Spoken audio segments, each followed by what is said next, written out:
예, 안녕하세요. 안녕하세요. 안녕하세요. 예, 고전학당 네 번째 시간 시작하겠습니다. 항상 그 1교시에는 원리 한자라든지 인문 한자, 명언 명구를 하고 2교시에 궁궐 제도 이렇게 들어가고요. 오늘 궁궐 제도는 무지 중요하기 때문에 유인물을 하나씩 다 나눠드렸습니다. 참고하면서 비교해서 공부할 거고요. 오늘 원리 한자는 터럭삼입니다. 터럭삼. 터럭이라는 게 여기서 빌리고 온몸의 얼굴 쪽에 이렇게 나는 것을 터럭이라고 합니다. 그래서 수염할 때는 수염을 그리고 있자라고 전에 한번 배운 적이 있을 겁니다.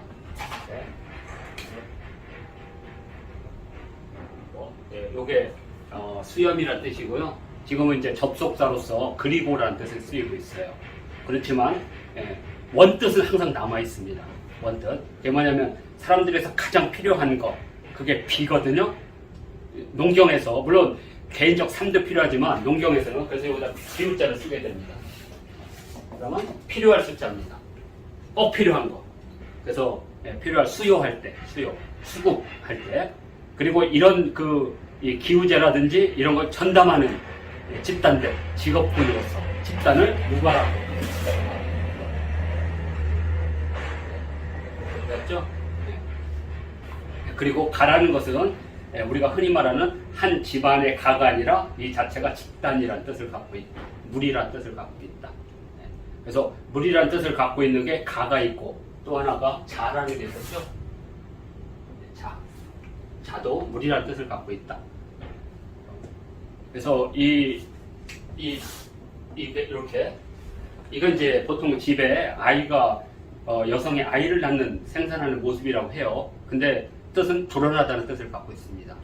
지금은 글자라는 뜻을 갖고 있죠. 그래서 우리가 문자라고 할 때 이것은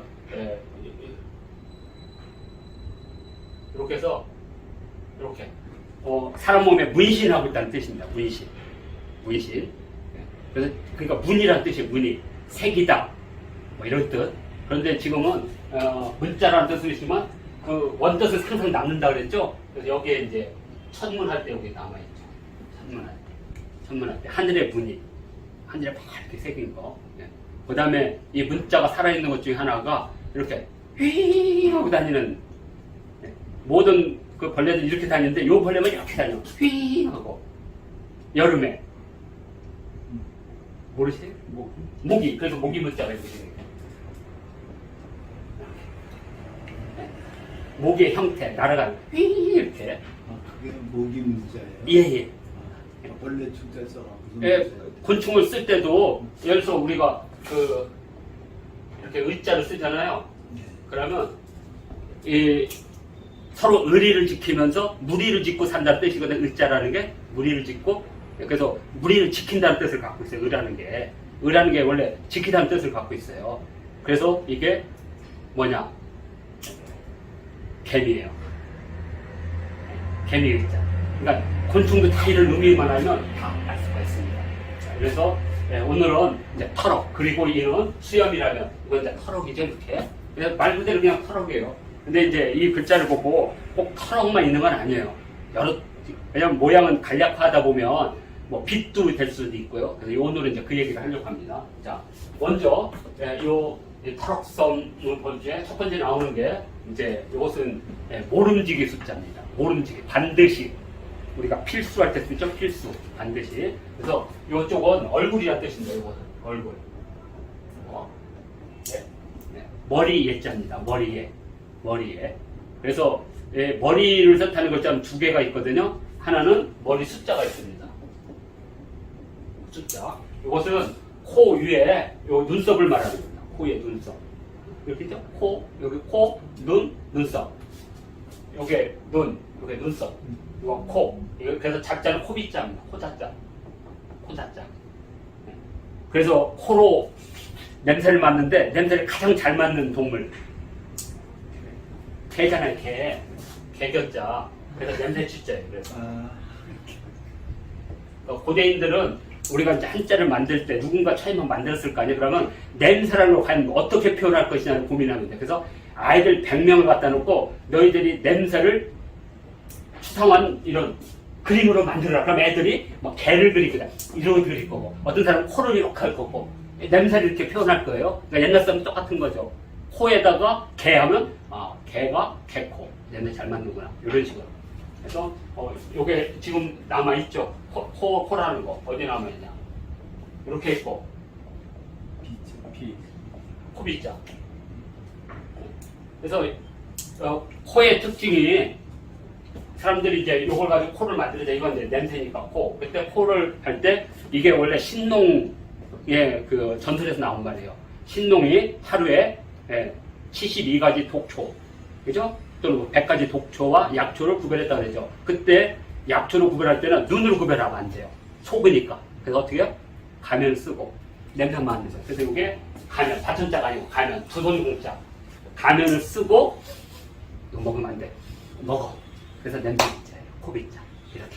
한자가 이렇게 만들어지는 거거든요. 그래서 원리 한자는 주로 그런 식으로. 그러면 머리에 반드시 이렇게 난 거죠. 이게 원래 남자를 뜻하는 겁니다. 남자 수염날 수자예요. 남자 수염날 수.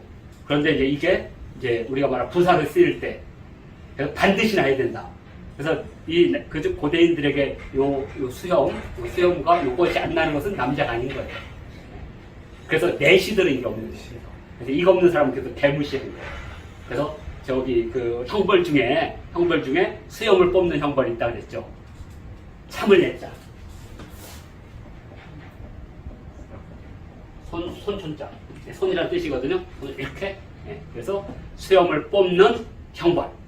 인내할 때 쓰는 거. 형벌도 따로 배울 거니까요. 고대인들. 그래서 오늘은 머리에 철옥섬이 난 것. 그래서 반드시 숫자가 된 거죠. 뜻이 이거 금방 이럽니다. 중국에서는 삐쉬 해가지고 반드시란 뜻으로 항상 쓰입니다. 그러면 이건 개거든요. 이건 개예요. 개인데 이건 뭘까요? 그럼? 개도 털이 났을까요? 수염이 났을까요? 개털. 그렇죠. 개가 있는데 털이 아무튼 많이 난 개. 털이 무성한 개. 네, 삽살개. 삽살개 방자예요.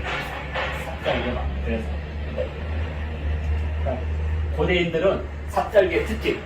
그래서 방자를 만든 거예요. 그러니까 개의 독립된 글자들은 두 개밖에 없어요. 하나는 개견자, 그리고 하나는 개구자.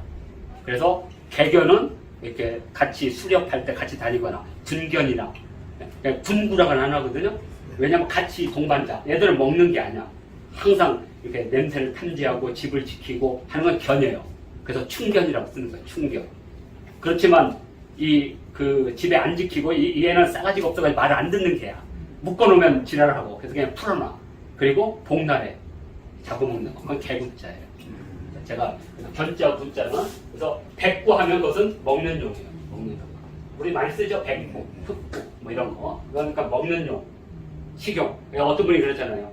식용과 반려견이 어디 있냐고. 지금이 그렇지. 예전에는 정확하게 구별했어요. 그래서 우리가 충견이나 군견이 할 때는 반드시 했어요. 그러니까 자기가 평생을 부려먹은 개를 갖다 먹는다는 건 야만인이죠. 그건 말이 안 되는 거죠. 얘들은 자기 임무가 끝나면 장례 치르는 거죠. 이건. 그래서 그건 군견, 충견 이렇게 쓰는 거고 구자는 먹는 거. 그러니까 이건 구분하지 마요. 예전에는 그렇게 했다는 거죠. 그래서 우리가 삽살개는 먹는 놈이 아니라는 걸 금방 알 수 있죠. 요 글자가 들어갔으니까. 그래서 삽살개 방자는 되게 쉬워요. 개견자에다가 털옥삼사. 그래서 이것은 개털이라는 뜻이에요. 이거 같은 거죠? 뜻이. 개털. 그 다음에 호랑이는 호랑이인데 무늬가 있어요. 특별히. 그렇죠. 표범표자예요. 그래서 표범표. 표범. 그러니까 지금 뭐냐면 보통 호랑이가 이제 다 이렇게 있는데 특별히 고기가 털이 특별하게 보이는 거죠. 그리고 털옥삼은 특별한 털을 말하는 거죠. 무늬가 있는 털. 네? 그래서 이렇게 해서 표범표자를 만들었죠. 그러면 이제 얼굴형은 제가 지난주에 했죠. 이게 우물정자에서 나온 말이에요. 그래서 얼굴을 뜻할 때 세숫대야라든지 여기다가 이렇게 비춰서 이게 얼굴형을 나타내는데 예전에 이제 이 새대를 갖는다는 게 사실 청동기가 나올 때까지 새대라는 것 자체가 존재할 수가 없어요. 그렇잖아요. 예. 그래서 우물에 이렇게 비춰서 얼굴이라는 거죠. 그래서 얼굴형, 모습형자가 만들어진 거예요. 다음에 이제 요건 우리가 영어 할 때 많이 쓰거든요. 영어는 전기로 만든 그림자거든. 그래서 이렇게 전형하면 띠에닝 해가지고 영어라는 뜻이거든요. 그래서 뭐 전기에다 뇌자 쓰면 띠엔나오 하면 컴퓨터. 좋다. 컴퓨터입니다. 컴퓨터. 띠엔나오. 네. 이렇게 해서 요것은 그림자예요. 그러니까 고대인들이 그림자를 할 때 과연 어떻게 했을까를 되게 고민을 해야 돼요. 예, 그 중에 하나가 이제 뭐 규표도 그림자를 가지고 하는 거죠. 규표. 그렇지만 이것은 그림자를 나타내는 게 아니라 그림자를 가지고 재는 기계를 말하는 거죠. 그림자 자체가 뭐냐죠. 그림자를 어떻게 표현할 것이냐. 그러면 이렇게 표현하면 되겠죠. 예, 사람 인자에다가 이렇게 하면 그림자잖아요. 이렇게, 왜냐하면 그림자는 근데 바위에도 있잖아요. 그래서 이건 아닌 것 같아요. 그래서 고대인들은 이렇게 생각했어요. 높은 건물 있죠. 높은 건물에 해가 떠 있죠. 해가. 해가. 네, 이게 높은 건물이라는 뜻이거든요. 그래서 서울경자가 그런 뜻이에요. 이게. 높은 경자. 그래서 밑에 받침대 축대가 있고 여기 건물이 있고 지붕이 있고 이게 지붕이라는 뜻이거든요. 그래서 지난번에 이게 머리 숫자는 된다고 했잖아요. 그런데 집도 됩니다. 집경자 할 때. 집도 돼요. 그러니까 이 모양이어서 한 글자가 있다고 그랬죠. 축약했기 때문에 다양한 뜻이 있다고. 그래서 제가 앞으로 설명해 드릴 한자는 이런 원리들을 설명하는 거예요. 왜 요거가 머리 숫자도 되고 왜 집도 되는지. 여기서 이제 집이라는 뜻이에요. 그리고 경자하고 또 있죠. 집을 뜻하는 게. 이것도 집보자예요. 집보자. 특별하게 이 집은 사람이 아래 살고 위에 또 사람이 사는 이중구조의 집을 말합니다. 그러니까 경자는 이중구조의 집이 아니에요. 이것은 외관에서 봤을 때 무지 큰 건물이라는 뜻이에요.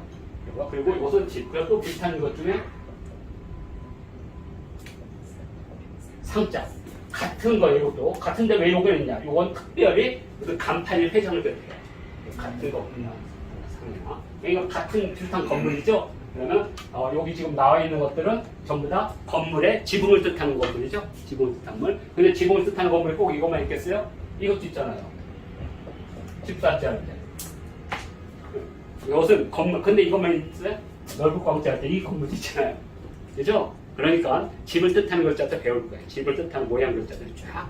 자, 그래서 여기서는 이제 그거보다는 요거 큰 집 위에 해가 떠 있고 거기에 지금 이것은 깃발이라는 뜻이에요. 여기서는 깃발.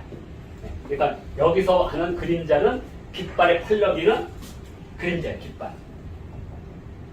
깃발의 그림자. 집의 그림자가 아니라. 네. 그러니까 큰 건물에 해가 뜨면 그 궁궐에 건물이 세우죠. 그럼 거기에 다 깃발 세우죠.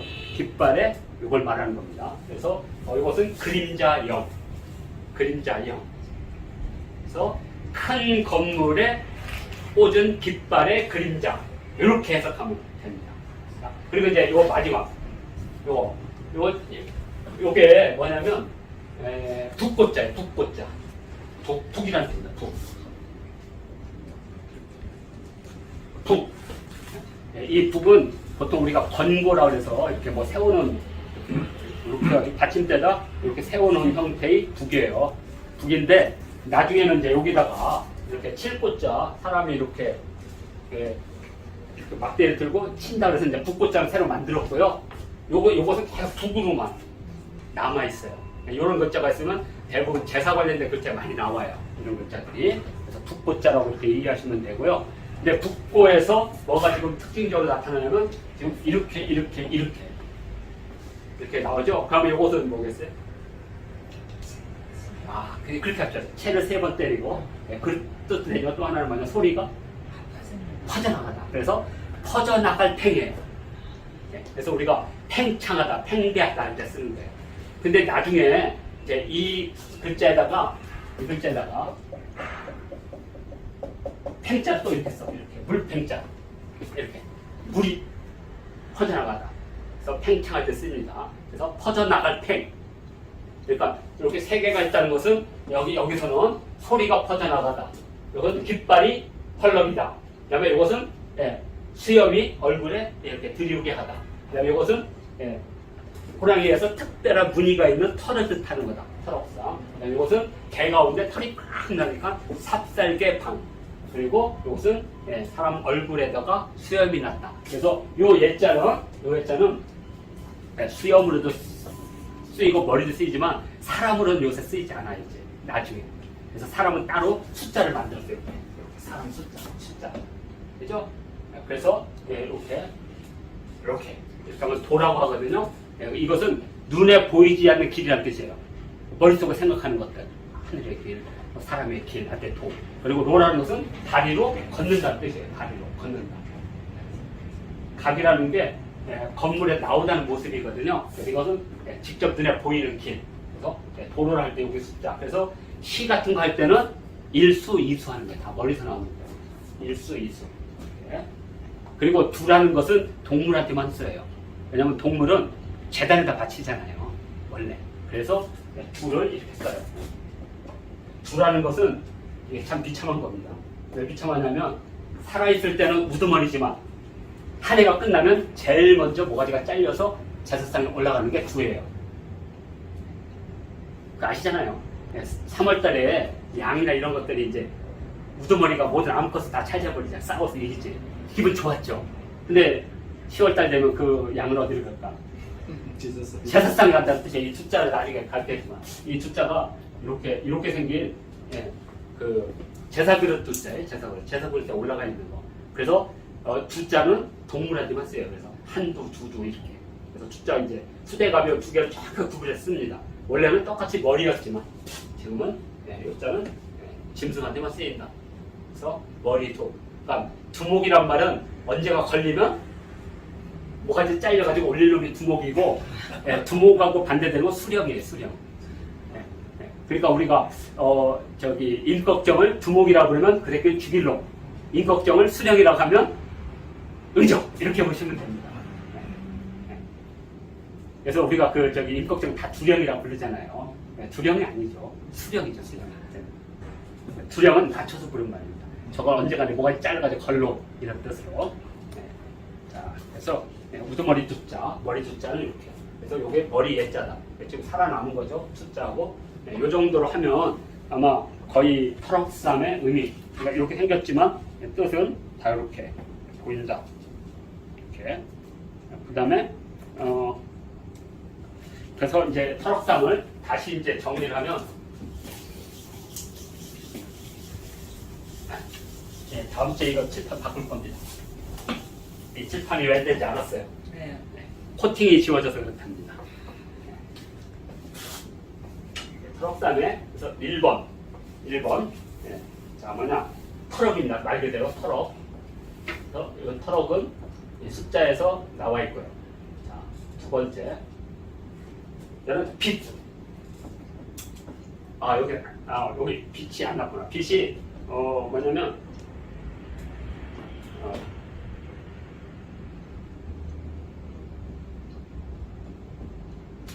요거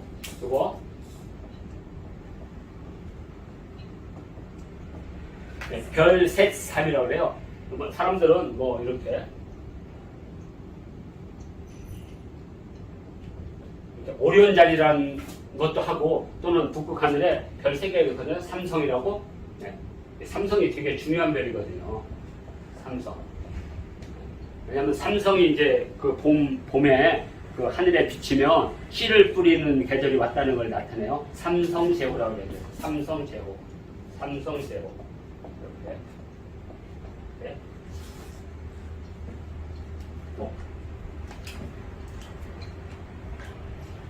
이런 식으로 이렇게 예전에 썼던 건데, 하여튼 이건 이제 별 셋을 뜻합니다. 원래 이것은 이렇게 생긴 거예요. 이렇게. 이제 별을 이렇게 안고 있는, 예전에 이제 그 삼성을 신앙을 했거든요. 그래서 삼성과 칠성을 가장 숭배를 했어요. 고대인들이. 그래서 3자와 7자가 특별하다고 얘기했죠. 지난주에 그 우리 단군 얘기할 때, 기삼칠 할 때, 단군에 이 기삼칠을 곱하기 21일로 계산하면 이건 전혀 근거가 없는 거라고. 아무도 이렇게 얘기하지 않는데, 근데 이것을 21일로 계산한 거예요. 21분 만에 뭐 나왔다고. 그런 뜻 아닙니다. 왜냐면 우리는 날을 계산할 때 20하루로 해가 7일씩 계산한 예는 존재하지 않아요. 다 10일씩 계산했지. 그래서 여기는 12일 가운데 3일과 7일이라는 뜻이에요. 기삼칠하면. 기삼칠. 그래서 기삼기칠이라는 뜻이에요, 이게. 기삼기칠. 3일 날에 뭔가 금기하고 타부하고 7일 날 뭔가 타부하는 거예요. 그래서 기삼칠, 기칠, 기삼기칠 하면 딱 100일간에 20일이 나오죠. 20지법이 나오게 되는 거거든요. 그래서 마늘 쪽, 20쪽을 준 거예요. 그 삼국연사 고조선조에 뭐 마늘 20쪽을 줬다는 게 갑자기 뭐 생뚱맞게 20이 왜 나왔겠어요. 그 다음에 쑥 한 주. 그게 20개라는 뜻이거든. 한 주가. 한 묶음이. 그럼 100일 동안 햇빛을 보지 말아겠는데, 아니 무슨 제주가에서 20하루 만에 뭐 사람이 돼요. 그런 일은 없습니다. 100일이 갖고 있는 특별한 의미가 있거든. 고대인들에게 있어서. 그래서 우리가 이제 오늘 백중숙기 할 때도 100이 갖고 있는 의미가 있어요. 200자일 때 그 100자. 100글자가 된. 아예 대기를 하고. 그렇죠. 특별한 의미가 있기 때문에. 아마 고대인들을 볼 때 항상 100일쯤 될 때 아이가 많이 죽었을 거예요. 그 다음에 1년쯤 됐을 때 죽을 거예요. 왜냐면 인간의 생체 리듬상 그렇게 돼 있어요. 그러니까 60일에서 100일 사이에 아이가 스스로 독립해서 자기가 이제 호흡도 독립하고 무슨 항체도 독립하고 이런 모든 독립된 개체가 100일 정도라고 해요. 인간이. 몸으로부터 태에서부터 나올 때. 그죠? 하여튼 그건 이제 우리가 오늘 공부할 건 아니고, 그 다음에 이것은 이제 빛이 나온 것 중에 하나가 이제 삼자가 있죠. 이건 빛에서 나온 거거든요. 특별히. 지금은 이제 인삼할 때 쓰이죠. 인삼. 그때 인삼할 때 삼자는 빛이 아니에요. 인삼할 때 삼자는 뭐겠어요? 잔풀이. 잔풀이. 빛이 있고, 그 다음에 털어 이쪽 있고, 그 다음에 소리. 소리가 바로 이거 팽할 때. 팽. 소리가 퍼져나간다는 뜻을 갖고 있죠. 한자 중에. 자, 이렇게 보시면 됩니다. 그 다음에 뭐 다른 것도 있어요. 또 지금 결이라는 게 내가 이렇게 결 중에 뭐냐면 우리가 색일조자 조각할 때 쓰죠. 색일조자 할 때 이것은 결인데 색이다. 결. 네. 그래서 이렇게 세 개가 있으면 꼭 털만 있는 건 아니다. 이렇게 이해하시면 되고요.